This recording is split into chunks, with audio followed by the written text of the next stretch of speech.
જય સ્વામિનારાયણ વિદ્યાર્થી મિત્રો, લાસ્ટ આપણે એમસીક્યુ નું ડિસ્કશન કરેલું હતું. આજે પછી લાસ્ટમાં અથવા નેક્સ્ટ લેક્ચર થી પાછા એમસીક્યુ લેશું. અત્યારે એક નાનકડી થિયરી, પ્રવેગ, સરેરાશ પ્રવેગ. પહેલા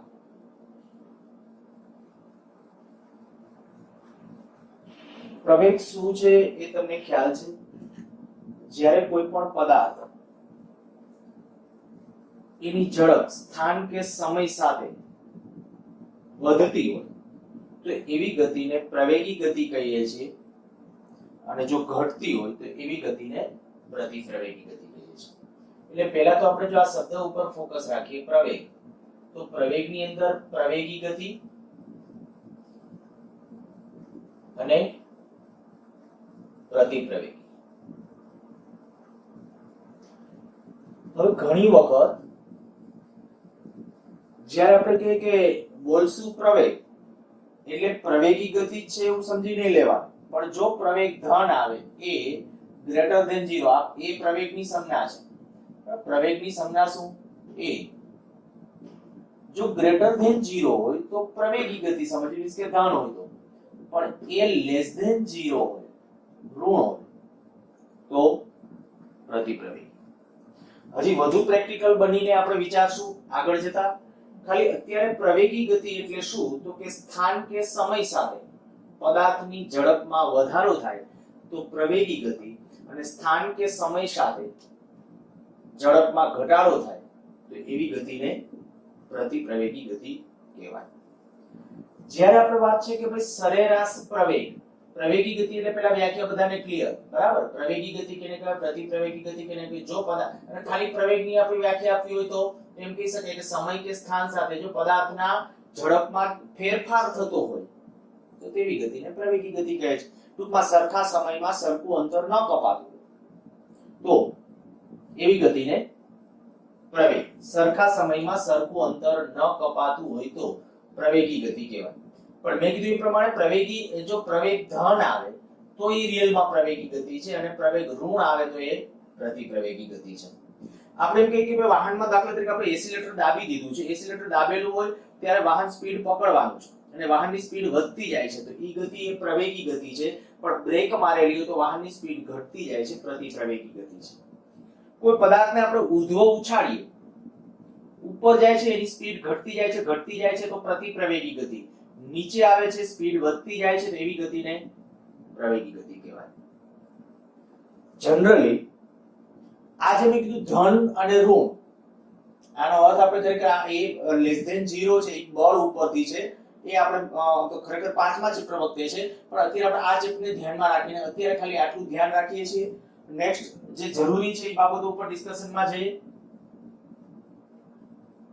સરેરાશ પ્રવેગ શું છે?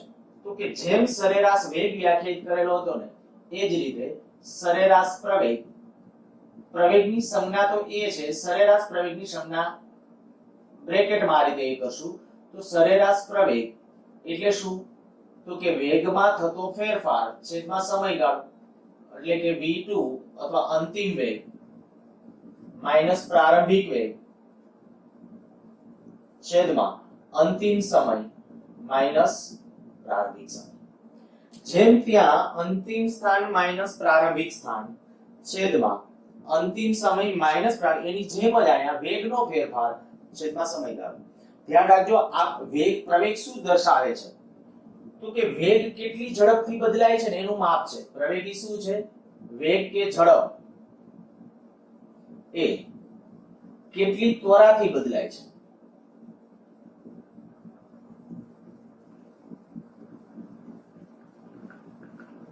બદલાય તેનું માપ છે. આપણે એમ કહીએ કે કોઈ વાહન દાખલા તરીકે ગતિ કરે છે, ગતિ કરતું ત્યારે એમનો કન્ટિન્યુ જો એનો વેગ અચળ હોય તો એ અચળ વેગી ગતિ છે. પણ દાખલા તરીકે એસિલેટર દાબેલો હોય તો પ્રવેગી ગતિ છે, બ્રેક મારેલી હોય તો પ્રતિપ્રવેગી ગતિ છે. પણ એ ત્યારે જો વેગ કે ઝડપ કેટલી ત્વરાથી બદલાય છે, ઝડપ કેટલી ઝડપથી બદલાય છે એનું એક માપ એટલે પ્રવેગ છે. સારું, ચાલો એ શબ્દની ખાલી માયાજાળ છે, બીજું કંઈ નથી ત્યાં. ખાલી પ્રવેગ એટલે તમને આટલો અર્થ આવડતો હશે તો આપણે દરેક પ્રશ્નો સોલ્વ થશે. સરેરાશ પ્રવેગ એટલે શું? તો સરેરાશ પ્રવેગ એટલે વેગમાં થતો ફેરફાર છેદમાં સમયગાળો અથવા અંતિમ વેગ માઈનસ પ્રારંભિક વેગ છેદમાં અંતિમ સમય માઈનસ પ્રારંભિક સમય. તો આથી સરેરાશ પ્રવેગ, જો કે પ્રવેગ એ સદિશ રાશિ છે. પ્રવેગ એ સદિશ રાશિ છે. તેની દિશા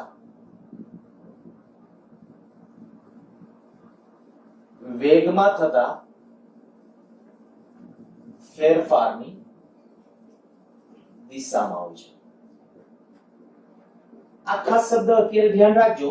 ખરેખર પછી વેગના ફેરફારની દિશા કેમ નક્કી કરાય ની વેક્ટર ભણશું એટલે ત્યારે મીન્સ કે આના પછીના ચેપ્ટર વખતે બરાબર એની દિશા આપણે નક્કી કરતા શીખશું એટલે સદિશ પણ અત્યારે આપણે થોડી એની વાત કરીએ છીએ અને હમણાં જોઈએ પણ ખરા. પ્રવેગ એ સદિશ રાશિ છે. દિશા કઈ કીધી? વેગમાં થતા ફેરફારની દિશા. પ્રવેગનો એકમ, પછી પ્રવેગ હોય, ખાલી પ્રવેગ બોલવું એટલે તાત્કાલિક પ્રવેગ સમજવાનો હોય. બરાબર? અહીં હું એકી સાથે આમ તો બે હેડિંગ બાંધી દઉં. સરેરાશ પ્રવેગ અને તત્કાલીન પ્રવેગ.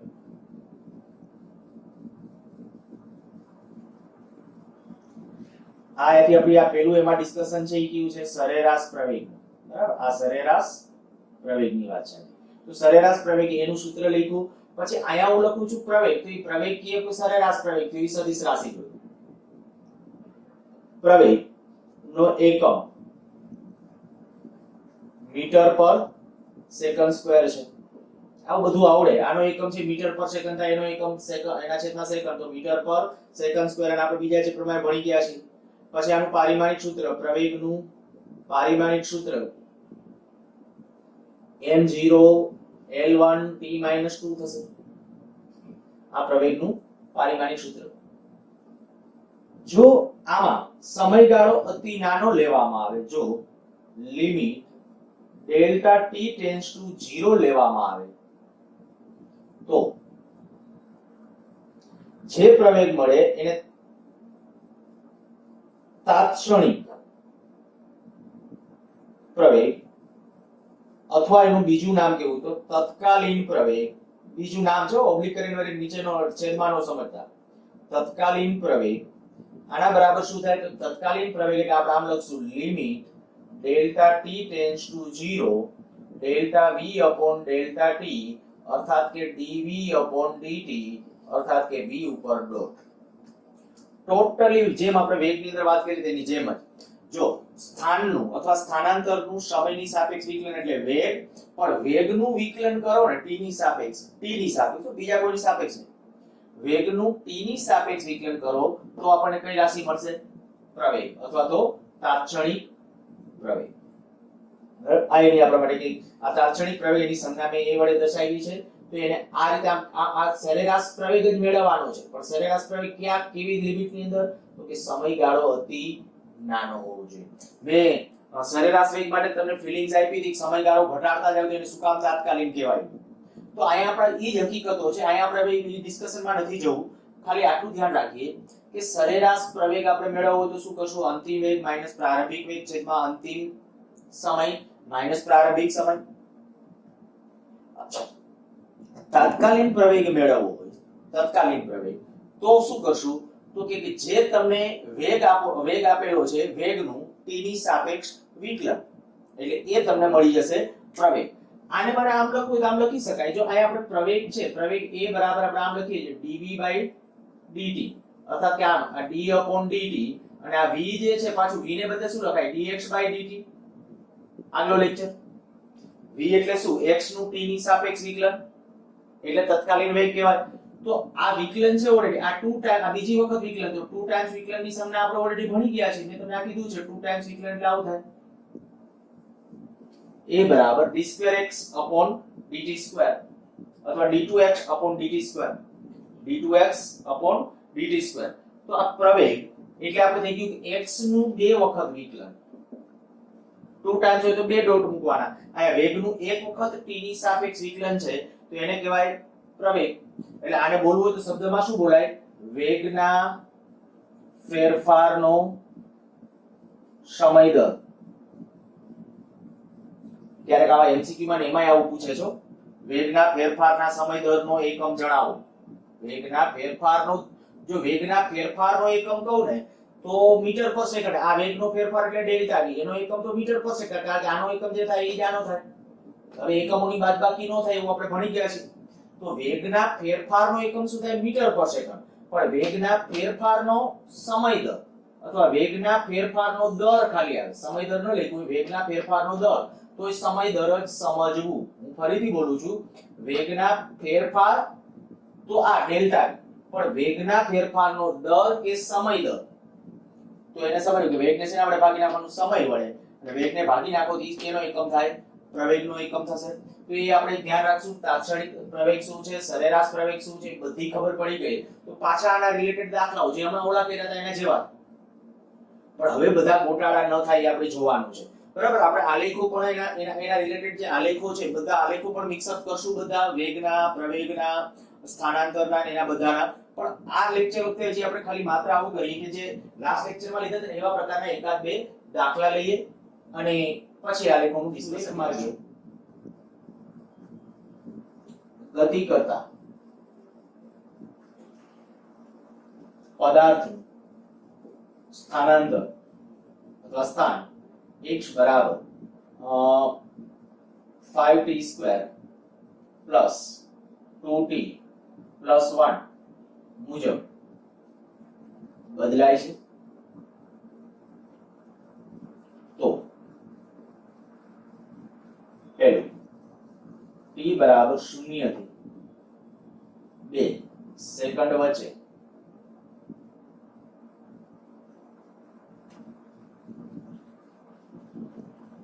સરેરાશ ઝડપ, સરેરાશ વેગ, સરેરાશ પ્રવેગ. અને બીજું t બરાબર 3 સેકન્ડે વેગ, ઝડપ અને પ્રવેગ.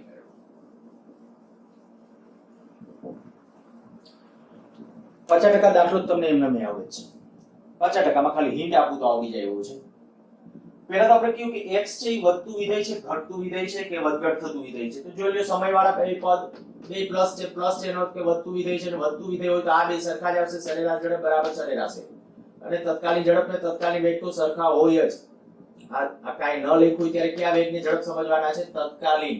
બરોબર? તો તત્કાલીન ઝડપ અને તત્કાલીન વેગના મૂલ્યો તો હંમેશા સરખા છે. આ બે તો સરખા જ છે, આ બે સરખા છે. એ કેમ મેળવવાનો એ પ્રોસેસ તમે જાણો છો. પણ પહેલા હું એ મેળવું છું. ચાલો તો સોલ્યુશનના ભાગની અંદર પહેલા સમીકરણ લખું છું x બરાબર 5t² પ્લસ 2t પ્લસ 1. સતત વધતું વિધેય છે એટલે પહેલું જ કામ આપણે આ કરીએ. પહેલા મુદ્દા માટે પહેલા t બરાબર એક વખત 0 મૂકશું. t બરાબર જ્યારે 0 લેશું ત્યારે x કેટલું થઈ જશે? જો જે t બરાબર આમાં 0, આ 0, આ 0, આ 1, તો એક આમ આ 1 મીટર થઈ જશે. પછી આપણે કહીએ કે t બરાબર પાછું કેટલું 2, તો t બરાબર 2 સેકન્ડ લેશો. 2 સેકન્ડ જ્યારે લેશો એટલે કેટલું આવશે? x બરાબર 2 સેકન્ડ લેવા 5, 2 નો વર્ગ વત્તા 2, 2 પ્લસ 1, 4, 4, 5, 20, 20 ને 5, 25, તો આ 25 મીટર. તો આ 2 સેકન્ડે સ્થાન છે x2 કહો, આ 0 સેકન્ડે છે તો આ થઈ ગયું. માટે સરેરાશ ઝડપ અથવા સરેરાશ વેગ બેના મૂલ્યો સરખા જ. કેટલા? અંતિમ સ્થાન માઈનસ પ્રારંભિક સ્થાન છેદમાં અંતિમ સમય માઈનસ પ્રારંભિક સમય. અંતિમ સ્થાન એટલે 25 માઈનસ પ્રારંભિક સ્થાન એટલે 1, અંતિમ સમય એટલે 2 સેકન્ડ અને પ્રારંભિક એટલે 0, તો 24/2 એટલે 12 મીટર પર સેકન્ડ. આ શું તમને આવડે? હવે વાત છે આપણો પ્રવેગ, સરેરાશ પ્રવેગ. તો કે સરેરાશ પ્રવેગનું સૂત્ર તો તમને ખ્યાલ છે. શું કરવાનું? અંતિમ વેગ માઈનસ પ્રારંભિક વેગ છેદમાં અંતિમ. તો આના ઉપરથી પહેલા તો વેગમાં જાઓ. તો આ જે સમીકરણ છે x બરાબર 5t² પ્લસ 2t પ્લસ 1, આનું વિકલન કરું તો v બરાબર dx/dt, તો 10t પ્લસ 2 મેં ડાયરેક્ટ વિકલન કરી નાખ્યું છે. ઘાત છે ઘાત આગળ એટલે 5 × 2 = 10, 10t અને અહીંયા થશે 2. તો આ થઈ ગયું વેગ. હવે આમાં હું એક વખત t બરાબર 0 લખું તો જે વેગ આવશે ને v0 કહો. આમાં t બરાબર 0 તો વેગ કેટલો 2 મીટર પર સેકન્ડ અને કયા સમય બીજા 2 સેકન્ડ તો t બરાબર 2 સેકન્ડ લ્યો. જ્યારે 2 સેકન્ડ લેશો તો v2 કહીએ તો એ વેગ કેટલો થશે 10 અહીંયા v2 2 તો આગળ થઈ જશે 22 મીટર પર સેકન્ડ. સાદુરૂપ બરાબર જોતા રહેજો. t બરાબર મેં 0 મૂક્યું આની અંદર ત્યારે 2 t બરાબર જે આપણે કીધું 2 સેકન્ડ આની અંદર મૂકીએ છીએ તો કેટલું આવ્યું 22 મીટર પર સેકન્ડ. તો સરેરાશ પ્રવેગ માટે સરેરાશ પ્રવેગ a બરાબર અંતિમ વેગ માઈનસ પ્રારંભિક વેગ છેદમાં અંતિમ સમય માઈનસ પ્રારંભિક સમય. અંતિમ વેગ કેટલો 22 પ્રારંભિક વેગ કેટલો 2 અંતિમ સમય 2 પ્રારંભિક સમય 0 0 થી 2 સેકન્ડ છે તો આ 20 ભાગ્યા 2 એટલે 10 મીટર પર સેકન્ડ સ્ક્વેર. ધ્યાન રાખજો પ્રવેગનો એકમ થાય મીટર પર સેકન્ડ સ્ક્વેર. તો આવી ગયું સરેરાશ પ્રવેગ. તો આ ત્રણેય વસ્તુ મળી ગઈ સરેરાશ ઝડપ સરેરાશ વેગ સરેરાશ પ્રવેગ. t બરાબર 3 સેકન્ડે વેગ ઝડપ અને પ્રવેગ મેળવવા છે તો આપણે તે તો ખબર છે વેગની ઝડપ તો સરખા જ રહેશે. તો બીજા પોઈન્ટની અંદર વેગ v બરાબર આપણે આ વિકલન કરી જ નાખ્યું છે. હું ડાયરેક્ટ સમીકરણ લખી નાખું છું. કેટલા સમય લેવાનો 3 t બરાબર 3 સેકન્ડ લેતા વેગ અથવા ઝડપ t3 3 સેકન્ડે છે તો v3 કહી દઉં છું. ત્યાં t બરાબર 3 લેશો 10 આ 3 2 તો 30 ને 32 મીટર પર સેકન્ડ. તો આ થઈ ગયો તત્કાલીન વેગ અથવા ઝડપ. અને જો હવે મારે પ્રવેગ મેળવવો છે તત્કાલીન પ્રવેગ તો પ્રવેગ એટલે હમણાં કીધું હતું કે વેગનું પાછું વિકલન કરી નાખો a બરાબર dv/dt. જો વેગનું વિકલન કરો તો પ્રવેગ મળે. હમણાં આપણે સૂત્ર લીધું ઈ છે બરાબર. તો આ વેગનું જે સમીકરણ આવ્યું તે લખો d/dt. ચાલો વેગનું ઇક્વેશન શું આવ્યું વિકલન કરવાથી 10t + 2 10t + 2 તો અહીંયા કેટલું આવ્યું ખાલી 10 તો આ પ્રવેગ આવ્યો 10 મીટર પર સેકન્ડ સ્ક્વેર. જો આમાં પ્રવેગમાં ક્યાંય સમય નથી એટલે આપણે કહી શકીએ કે આ પ્રવેગ કેવો છે અચળ અર્થાત કે અચળ પ્રવેગી ગતિ છે. થોડું આ ધ્યાન રાખવાનું. પ્રવેગી છે તો અચળ પ્રવેગી ગતિ છે. તો જો તમે 2 ટાઈમ્સ વિકલન કરો અને સમય નીકળી જાય અંદર સમય ન રહે તો ત્યારે એ ગતિ કેવી હશે અચળ પ્રવેગી ગતિ. પહેલી વસ્તુ આ સમજો કે જ્યારે હું તમને x નું કે y નું કે ઇક્વેશન આપું છું ને એની અંદર જો t ના વર્ગ વાળું હશે ને પદ તો પ્રવેગી ગતિ હશે. ઘન વાળું હશે તોય પ્રવેગી ગતિ હશે. ટૂંકમાં હા આ ખાલી આવું જ વિધેય આપ્યું તો ખાલી એક સમજવા આ દાખલો પૂરો આયા ખાલી હું એક સમજવા માટે તમને આવું કહું. માની લો કે x બરાબર 3t + 5 આવું લઉં છું. આનું પહેલી વાર વિકલન કરો જોઈએ.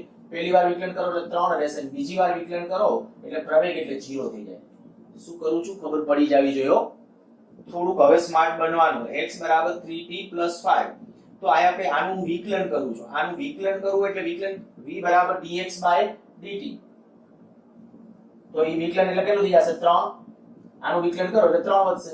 પણ 3 તો અચળ પદ છે. અચળ પદનું જ્યારે વિકલન કરો તો dv/dt તો અચળ પદનું વિકલન કેટલું 0. તો એનો અર્થ એવો થઈ જાય તમને ખબર પડી જાવી જોઈએ કે આ જે સમીકરણ છે ને એ કેવી છે અચળ વેગી ગતિ. જો આના ઉપર તમે કહી શકો કે આ સમીકરણ વડે રજૂ થતી ગતિ કેવી છે અચળ ઝડપી કે અચળ વેગી ગતિ. પ્રવેગ છે જ નહીં. પ્રવેગ કેટલો છે 0. તો જો ખાલી આ સમીકરણ તમને આપ્યું હશે x કે y નું એની અંદર t હોય વર્ગ નહીં t વાળું પદ હોય તો સમજવાનું કે અચળ વેગી ગતિ હશે. આ વિધાનો જરૂર લાગે ત્યાં લખી નાખજો. ખાલી t એક જ હોય t નો વર્ગ ઘન કે y કે પદ નહીં તો ઈ ગતિ કેવી હશે અચળ વેગી અચળ ઝડપી ગતિ હશે અને પ્રવેગ કેવો હશે 0. પણ જો વર્ગ વાળું ઘન વાળું કે એનાથી વધારે ઘાત વાળું પદ હશે તો કેવી ગતિ હશે પ્રવેગી. પણ એમાં જો વર્ગથી મોટા પદ ન હોય ને વધુ વર્ગ વાળું પદ આવશે. જો વધુ વર્ગ વાળું આવે પદ તો ઈ ગતિ કેવી હશે? અચળ. પણ જો 3 ઘાત વાળું પદ હશે કોઈ, વિચાર કરો, હું એક ખાલી એક નાનકડી રકમ લઈ લઉં. ચાલો,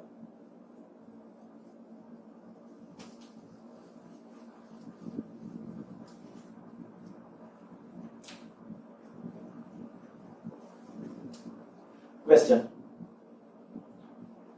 એક પદાર્થ x બરાબર 3t² 3t ઘન માઈનસ 2t પ્લસ 1 અનુસાર ગતિ કરે છે, તો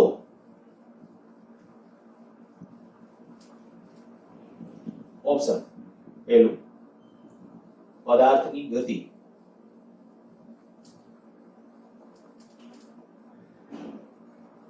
અચળ ઝડપી ગતિ છે, અચળ વેગી ગતિ છે. બીજું, પદાર્થ t બરાબર 1 સેકન્ડે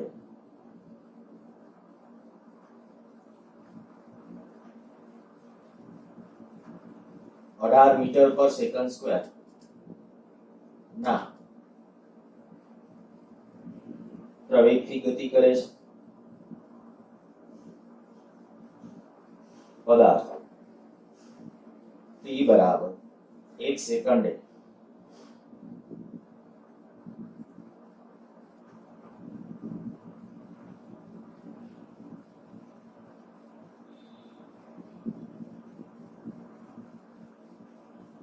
1 સેકન્ડે વેગ 8 મીટર પર સેકન્ડ નો વેગ ધરાવે છે.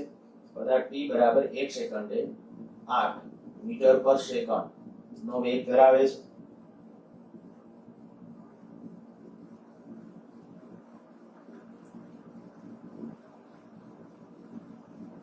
ઉપરોક્ત બધા સાચા છે.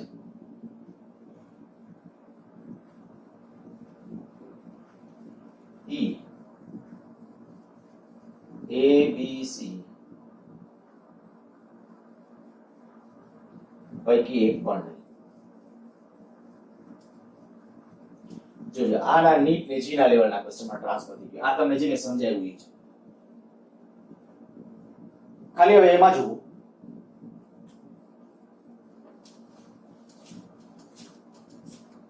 કરવાનું છે આ, જ્યારે તમને વેગ ને પ્રવેગ ને, અને જોજો કેટલી વખત આવા નીટ અને જી ની અંદર ક્વેશ્ચન અત્યાર સુધીમાં પૂછ્યા છે. જ્યારે તમે આગલા વર્ષના પેપરો કાઢીને કદાચ જોશો તો તમને એવું અંદર થશે કે ભાઈ આવા પ્રશ્નો તો ઘણી વખત પૂછાયેલા છે. હવે વિચારવાનો રસ્તો મેં તમને ઓલરેડી આપી દીધો છે. આ x છે, બધા સ્ટેપ આમાં જોવા પડે. દાખલો થોડો લેન્ધી થઈ જાય. 3t² - 2t + 1 આ x છે.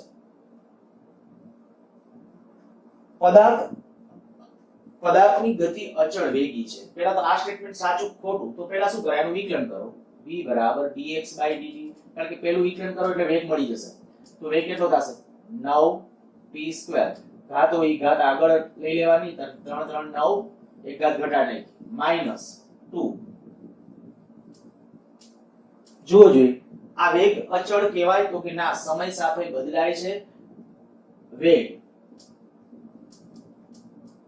સમય સાથે બદલાય છે, એનો અર્થ કે આ પહેલો ઓપ્શન ખોટો છે, માટે એ રોંગ છે. ચાલો, એની તો એક વાર્તા થઈ ગઈ. પછી જે આ પદાર્થ t બરાબર 1 સેકન્ડે આટલો પ્રવેગ ધરાવે છે, પદાર્થ t બરાબર 1 સેકન્ડે 8 મીટર પર સેકન્ડ નો વેગ ધરાવે છે.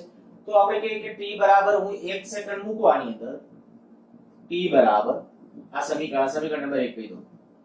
t બરાબર 1 લેતા કેમાં આની અંદર, તો v બરાબર કેટલું આવશે? 9 t એટલે આનો વર્ગ -2. તો આ કેટલું થઈ જશે? 9 - 2 એટલે 7 મીટર પર સેકન્ડ. જોજો ઓપ્શનમાં અહીંયા કેટલો આપ્યો તો 8. તો એનો અર્થ કે આ વિધાન પણ રોંગ છે. પછી હજી કહે કે પ્રવેગની વાત છે, તો હજી પાછું વિકલન કરવું પડશે. વળી કહે કે પ્રવેગ a બરાબર કેટલું આવશે? dv/dt. જો પ્રવેગ a બરાબર dv/dt, તો આ d/dt વેગનું સમીકરણ હતું એ લખી નાખો. આનું વિકલન કેટલું થશે? તો 18t ઘાત હોય ઘાત આગળ 9 દુ 18 18t -0. હવે t બરાબર પાછું એમાં કેટલું કીધું? t બરાબર 1 સેકન્ડ. તો t બરાબર 1 લેતા હવે કેટલો આવશે? 18 મીટર પર સેકન્ડ સ્ક્વેર. તો જુઓ જોઈએ, આ મેં ઓપ્શન આપ્યો તો આટલા પ્રવેગથી ગતિ કરે છે. આ ખોટું છે, આ ખોટું છે, એટલે એનો ઉપરોક્ત બધા સાચા. એ ખોટું થઈ ગયું. તો આ રીતે જવાબ આપતા શીખવાનું. જ્યારે વાત વેગ પ્રવેગ, હવે જો ગોટાળા શરૂ ન થાય, હું આ પ્રેક્ટિસ વારાફરતી વારા દાખલા એટલા માટે આવી રીતે લેતો જાઉં છું અને પાછા જે આપણી એન્ટ્રન્સ એક્ઝામ છે એની નજીકમાં રહીને દાખલા બધા લઉં છું. કોન્ફિડન્સ કેમ તમારો વધે એ જોવું એ મારી ફરજ છે, પણ પ્રેક્ટિસ કરવી એ પાછી તમારી ફરજ છે. જો પ્રેક્ટિસ નહીં કરો તો આ બધું લોચો જ લાગશે અને જેવું ચેપ્ટર પૂરું થશે ત્યારે એમ થઈ જશે કે ભાઈ અધકચરું સમજાણું છે ને અધકચરું નથી સમજાણું. સારું, પ્રેક્ટિસ સતત રાખજો. ચાલો હજી હું દાખલામાં આગળ વધું છું.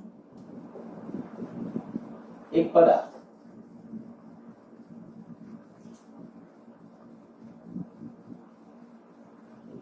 સુરેખ માર્ગે x બરાબર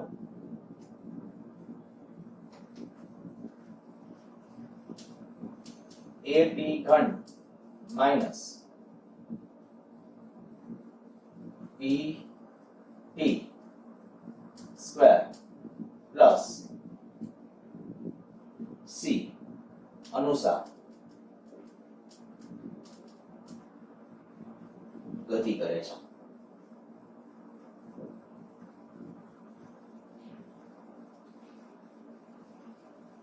પદાર્થની ગતિ છે એ કંઈક આ અનુસાર છે. હવે જુઓ જોઈએ, આની અંદર પહેલા આપણે નક્કી શું કરવાનું છે તો કે આપણે જુદા જુદા કેટલાક પદ એક રકમ સાથે દેતો જાવ છું અને સોલ્યુશન એ રીતે આવતા જઈએ. પણ પહેલી વસ્તુ દાખલા તરીકે તમને સૌથી પહેલા આમ કહું કે પદાર્થનો વેગ શૂન્ય થશે તો કયા સમય થશે ગતિ કરે છે? તો પહેલું, પદાર્થનો વેગ શૂન્ય થશે, હા તો કયા સમય?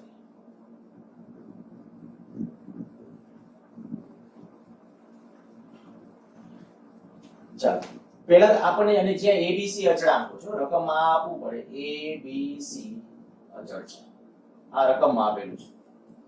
તો સોલ્યુશન ની અંદર સૌથી પહેલા આપણું જે સમીકરણ છે એ લખો x બરાબર at ઘન minus bt square plus c. તો વેગ જોઈતો હોય તો કે v બરાબર dx બાય dt, x નું t ની સાપેક્ષ વિકલન કરો તો d upon dt at ઘન minus bt square plus c. ચાલો વિકલન, તો વિકલન ની અંદર આનું આ કે a અચળ એમના t ઘન નું શું છે 3at સ્ક્વેર. t ની ઘાત હોય ઘાત આગળ એક ઘાત ઘટાડી દેશો. આ પ્રવેગ એ માઈનસ આયા છે આપણે કે b અચળ તો 2bt, આનું અચળ પદ છે, અચળ પદનું વિકલન 0 તો આ v.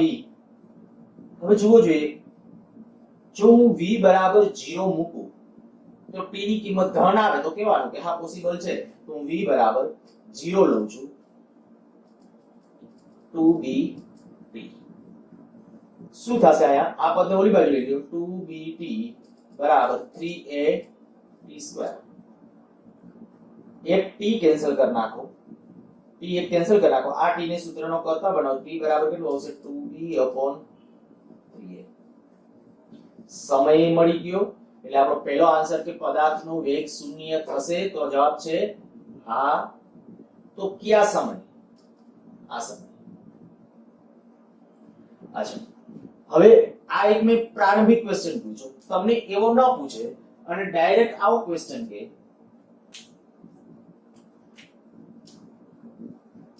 પદાર્થનો વેગ જ્યારે શૂન્ય થાય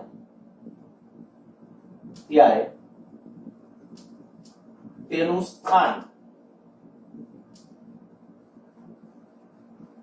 અને પ્રવેગ કેટલો?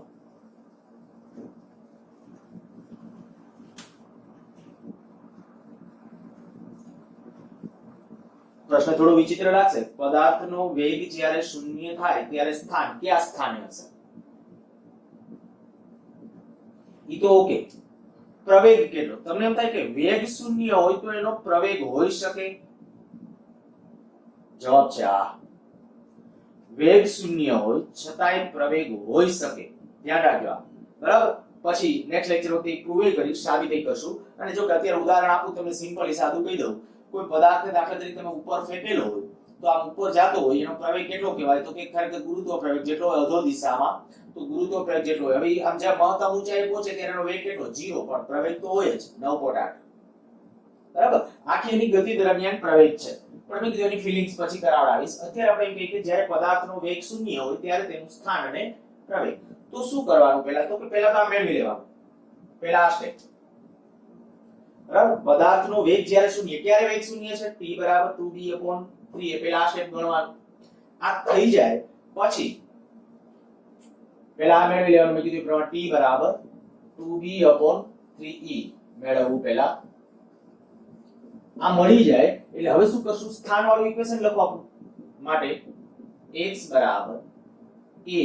t ને બદલે કિંમત મૂકી દો 2b/3a એનો ઘન - b 2b/3a એનો સ્ક્વેર પ્લસ c. આ a એક a ડાયરેક્ટ અહીંયા કેન્સલ કરી નાખું છું. બાકીનાનું સાદુરૂપ આપું છું. 2 2 4 4 2 8 8 b નો ઘન છેદમાં 3 3 9 9 13 27 a સ્ક્વેર. એક એ ઉડાડી દીધો તો નહીતર એનો ઘન થશે. બરાબર. અને આ 3 નો ઘન એટલે 27 માઈનસ આયા b તો આવું થઈ જશે 2 2 4 4 b નો ઘન, કારણ કે આ b વર્ગ હતું, આ b ઘન છેદમાં 9 a સ્ક્વેર, 3 નો વર્ગ 9 અને a સ્ક્વેર પ્લસ c. બસ. હવે આનું કોમન તમારે જે કે કોમન સાદુરૂપ આપવું હોય તો આપી શકો. આને આપણે લસા તરીકે 27 લઈ લઉં તો આને 3 વડે ગુણશું. લસા તરીકે 27 લઈ લઉં છું તો 27 લેશું એટલે કેટલું આવશે? 27 લસા તરીકે લેશું તો 8 b નો ઘન માઈનસ આયા 27 એટલે 3 3 તો આયા 3 4 12 b નો ઘન એના છેદમાં 27 a ઘન પ્લસ c. કેટલું થઈ જશે? જુઓ જોઈએ. -4 b ઘન 27 a ઘન પ્લસ c. તો આ જવાબ. ચલમાં હોય ત્યારે આવા જવાબ થોડા વિચિત્ર જ આવશે. અને આવા દાખલા છે ને આપણે બહુ અઘરા જનરલી લાગતા હોય છે. ચલમાં જે આપ્યો ને આંકડો આપ્યો હોય તો તરત ફટાફટ વચ્ચે કેલ્ક્યુલેશન થઈ જાય. આમાં તમે આમ સાદુ રૂપમાં થોડું વિચિત્ર, કારણ કે આવું ઘન વાળું ને આવું બધું એટલે થોડું વિચિત્ર લાગી શકે. અચ્છા ચાલો, હજી મેં પૂછ્યું એનો પ્રવેગ કેટલો હશે? આટલું આ પૂછી નાખું છું.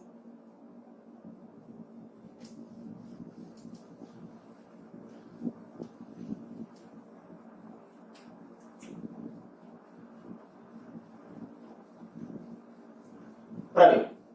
તો પ્રવેગ માટે આપણે શું કરશું? આનું 2 ટાઈમ્સ વિકલન પહેલા. જ્યારે આપણું x નું ઇક્વેશન છે x = a t ઘન - b t square plus c. પહેલું વિકલન એટલે વેગ v = dx/dt ને આપણે ઓલરેડી કરી લીધું છે વિકલન. બરાબર. એ વિકલન પાછું હું અહીંયા ફરીથી અત્યારે દર્શાવું છું તો 3a t square - 2b t plus 0. અચ્છા, પ્રવેગ જોઈતો હોય તો dv upon પાછું dt એટલે પાછું આનું વિકલન. જો આનું વિકલન પાછું કરશો તો 6 ઘાત હોય ઘાત આગળ ને એટલે આપણે થઈ જશે 3 દુ 6 at minus 2b t નું 1 થઈ જશે આ વિકલન. અને હું ખાસ રિક્વેસ્ટ કરું છું કે આપણે વિકલન પહેલા શરૂઆત એટલા માટે વિકલન થી કહી રહી હતી કે એમાં તમારો કોન્ફિડન્સ જો ત્યારથી હશે તો આયા તમને બહુ સહેલું લાગશે. હજી જો કોઈને લાગે આ વિકલનમાં નથી ખબર પડતી તો પહેલા ઓલા લેક્ચર જોઈ લેજો અને પછી મારી સાથે ડિસ્કસ કરજો. a બરાબર આ એક પ્રવેગનો એ છે, આ અચળાંક છે, તો હું આ પ્રવેગને છે ને a ડેશ કહી દઉં છું. આ જે છે પ્રવેગ આપણી પ્રવેગની સંજ્ઞા વાળો છે અને આ જે અચળાંક છે abc અચળ વાળો. અચ્છા, a ડેશ તો હવે આમાં મારે કિંમત મૂકવાની તો a ડેશ બરાબર કેટલું 6a. સમય કેટલો હતો? t સમય આપણો કેટલો હતો? 2b/3a - 2b. કેટલો થઈ જશે? આ a cancel out, a cancel કરો, 3 હજી આની હારે કેન્સલ કરી નાખો, 2 2 4 4b - 2b. જોઈ લેજો સાદુરૂપ છે. 3a 2a એટલે 4b બરાબર છે. ચાલો આ 2b. તો પ્રવેગ આવશે કેટલો? હવે આ જે મેં કીધું ને કે આ બધા જી લેવલ ને નીટ લેવલના બધા પ્રશ્નો ગણાય એવા પ્રકારની વાત છે. આમાં ને આમાં પછી એક ચાલો બીજી રકમ લઉં છું. એક દાખલો બની નાખીએ પછી x બરાબર 3t square plus 9t plus 1 metre. તો છે ને આપણે ઘન કરી નાખું છું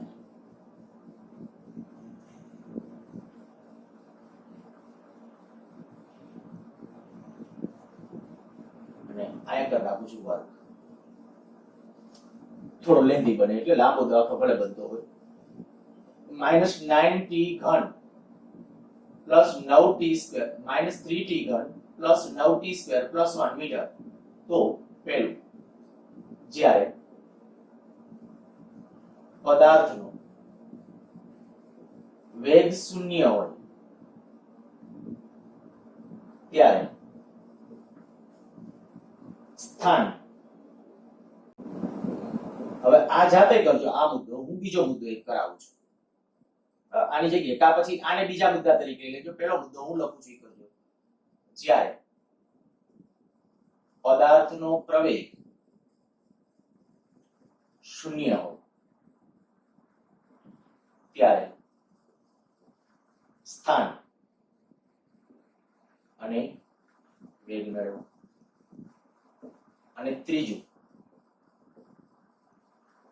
પ્રારંભિક વેગ અને પ્રારંભિક પ્રવેગ મેળવો.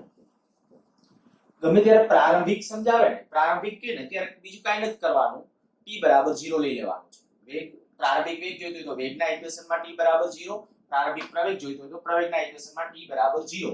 તો t બરાબર 0 સમયનો વેગ એટલે પ્રારંભિક વેગ અને t બરાબર 0 સમયનો પ્રવેગ એટલે પ્રારંભિક પ્રવેગ. ચાલો પહેલા તો આપણે આ તો હું શું કરું છું, પહેલું જે સમીકરણ આપણને આપેલું છે એનું 2 ટાઈમ્સ વિકલન. x બરાબર -3t ઘન પ્લસ 9t સ્ક્વેર પ્લસ 1. તો વેગ પહેલા લખું છું. વેગ તો કેટલું થઈ જશે 9t સ્ક્વેર પ્લસ 18t. ઘાત ઘટાડી નાખી છે. આ 1 નું 0, આ વેગ મેળવો. હવે જ્યારે પ્રવેગ જોઈએ છે તો પ્રવેગ a બરાબર dv/dt પાછું આનું વિકલન કેટલું થઈ જશે -18t 9 એમ ન ઘાત દી ઘાત આગળ તો 9 દુ 18 18t પ્લસ 18. મેં પ્રશ્ન આવો પૂછ્યો તો કે જ્યારે પ્રવેગ શૂન્ય હોય, બરાબર આપણા બીજા મુદ્દાનું ડિસ્કશન છે.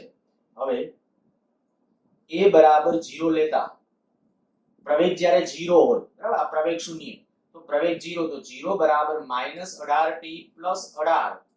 તો t બરાબર કેટલું આવશે 1 સેકન્ડ. આનો અર્થ કે 1 સેકન્ડે પ્રવેગ છે ને 0 થશે. બસ તો ત્યારે સ્થાન નક્કી કરવું હોય તો કે ત્યારે સ્થાન નક્કી કરવું હોય તો સ્થાન x બરાબર શું લેશો -3t ઘન પ્લસ 9t સ્ક્વેર પ્લસ 1. આમાં t બરાબર પેલા કેટલું લેશો 1, કારણ કે 1 સેકન્ડે પ્રવેગ 0 છે ત્યારે આપણે સ્થાન નક્કી કરવું છે ને વેગ, તો 1 લેશો. તો x બરાબર -3 1 નો ઘન વત્તા 9 અને 1 નો વર્ગ વત્તા 1. તો -3 વત્તા 9 વત્તા 1 તો થઈ જશે 7 મીટર. એનો અર્થ કે જ્યારે પ્રવેગ શૂન્ય થશે ને એ સમયે પદાર્થ કયા સ્થાને હશે 7 મીટર પાસે હશે. અને એ જ વખતે વેગ જોઈતો હોય તો કે આનું પાછું વિકલન કરો તો v અજા આપણા પાસે છે જ ઓલરેડી વિકલન કરે તો લખી નાખું v બરાબર 9t સ્ક્વેર પ્લસ 18t. તો આમાં t બરાબર 1 લઈ લ્યો. t બરાબર 1 લેતા 1 લઈ લેશો એટલે કેટલો આવશે v બરાબર -9 અને 1 નો વર્ગ વત્તા 18 1. તો આ 9 અને 18 એટલે અહીંયા થઈ જશે 9 મીટર પર સેકન્ડ. આ થઈ જશે એનો વેગ. બહુ મુદ્દો સિમ્પલ છે ને આવા પ્રશ્નો મેં કીધું એ પ્રમાણે પૂછાય પણ છે. અને સાથે એક ત્રીજો મુદ્દો કરાવી દઉં છું. શું કરવાનું પ્રારંભિક વેગ માટે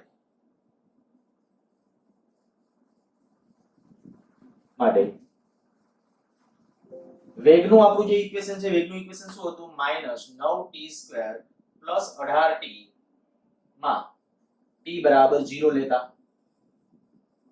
કેટલું આવશે? 0. તો પ્રારંભિક વેગ 0. કેવી રીતે? જો પ્રવેગ છે તો પ્રવેગ વાળા ઇક્વેશન ની અંદર પ્રારંભિક પ્રવેગ